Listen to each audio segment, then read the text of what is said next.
Bulletin की शुरुआत इस वक्त की बड़ी खबर से करेंगे। सबरीमाला को लेकर सुप्रीम कोर्ट ने केस को बड़ी बेंच को सौंप दिया है। अब 7 जजों की बेंच मामले की समाअत करेगी। अब 7 जजों की बेंच फैसला करेगी कि मंदिर में खवातीन के दाखिले की इजाजत दी जाए या नहीं।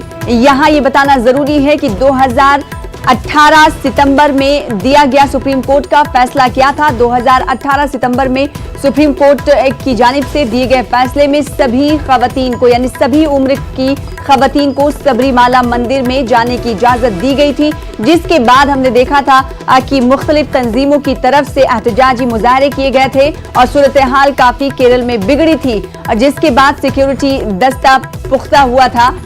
अब सुप्रीम कोर्ट ने इस मामले की हसासियत को देखते हुए इस पूरे केस को बड़ी बेंच के हवाले कर दिया है। अब 7 जजों की बेंच मामले की समाअत करेगी। अब 7 जजों की बेंच फैसला करेगी कि मंदिर में खवातीन के दाखिले की इजाजत दी जाए या नहीं। इससे पहले सुप्रीम कोर्ट ने 2018 सितंबर माह में फैसला दिया था कि सभी उम्र की खवातीन को सबरीमाला मंदिर में जाने की इजाजत है। हालांकि अगर बात की जाए इस सबरीमाला मंदिर के हवाले से जो रिवायत चली आ रही है, उस रिवायत के तनाजुर में सभी उम्र की खवातीन सबरीमाला मंदिर में नहीं जा सकती हैं, जिसके बाद सुप्रीम कोर्ट का दरवाजा खटखटाया गया था उन भक्तों की जानिब से, उन खवातीन की जानिब से, और 2018 में सुप्रीम कोर्ट की तरफ से फैसला दिया गया था कि सभी उम्र की खवातीन सबरीमाला मंदिर के अंदर दाखिल हो सकती हैं, उन्हें इजाजत दे दी गई थी। लेकिन अब सुप्रीम कोर्ट ने केस को बड़ी बेंच के हवाले कर दिया है। अब 7 जजों की बेंच मामले की समाअत करेगी। अब 7 जजों की बेंच ये फैसला करेगी कि मंदिर में खवातीन के दाखिले की इजाजत दी जाए या नहीं। 2018 में जो फैसला दिया गया था वो 4:1 के तरह फैसला दिया गया था, और इस बार जो हालांकि इस हवाले से तफसीलात नहीं मिल पाई हैं, लेकिन जरा ऐसा कह रहे हैं कि 3:2 का फैसला है, यानी 3 जज एक मौक़िफ़ के साथ हैं और 2 जज एक मौक़िफ़ के साथ हैं। इस पर वकीला का क्या कुछ कहना है, आइए आपको सुनाते हैं।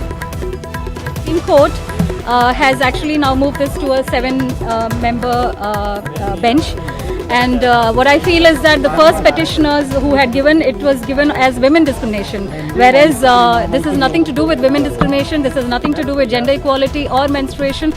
This is purely a custom, a ritual followed in the temple.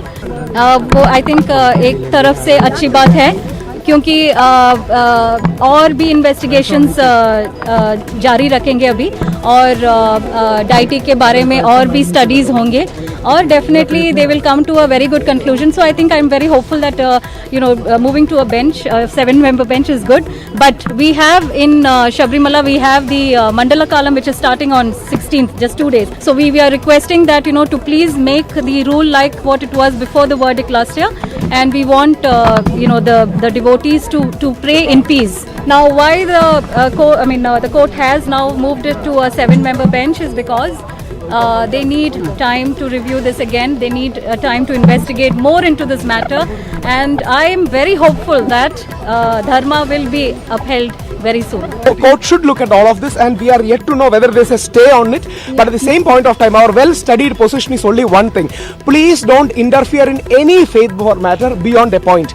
India is a land of great pluralism and faith freedom. It is the greatness of India that we are culturally so diverse. So at this point of time, even though there is no clarity regarding the stay, there is implicit admission that the earlier verdict should be reviewed. I think that's a positive step in the right direction. I think we should welcome that.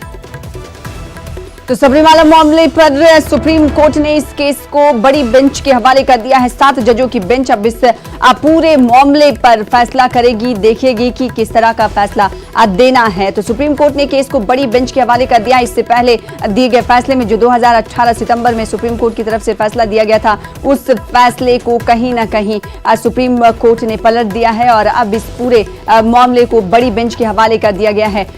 वकीला का रद्द-ए-अमल आप देख रहे थे, उनकी तरफ से कहा गया कि अब इस केस में मजीद स्टडी होगी और देखा जाएगा कि सुप्रीम कोर्ट का आखिरी फैसला